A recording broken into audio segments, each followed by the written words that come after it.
And but one thing is for sure, Tonga has the oldest continuous civilization monarchy in the Pacific. And that's why Tonga, all the latest evidence, even though Tongans have believed it since the beginning, is the true cradle of Polynesia. No, and that's actually a very interesting point there, Danny. There's a lot of discussion on our TikTok videos. There's discussions going back and forth, and Masi and I did the video on the Manua Empire and the Tuipulotu Empire. Those are ideas that are floating around. In this thread, there was a lot of discussion in there. I was surprised they were bringing up Japan as the continuous civilizations, because they're saying, hey, Japan is in the Pacific and they still have their emperor.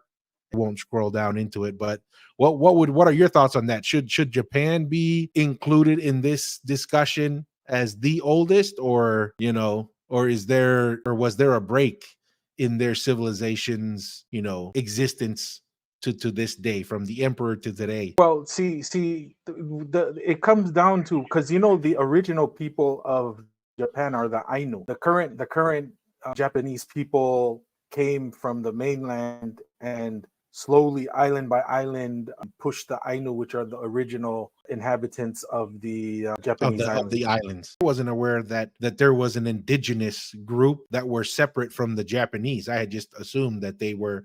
Is that similar to the Okinawans? Because I do know that, like, some of the contemporary Japanese feel a little differently towards the Okinawans. Well, and like I said, it's well known and well documented that the original people of the Japanese islands were Ainu, and the descriptions of the original Ainu people, they have kind of a bigger build. It's almost like they were part Polynesian.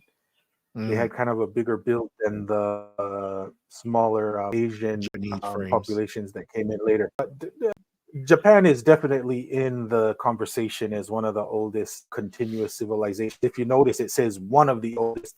So it's basically between Japan and Tonga. Nowhere else can kind of lay that claim.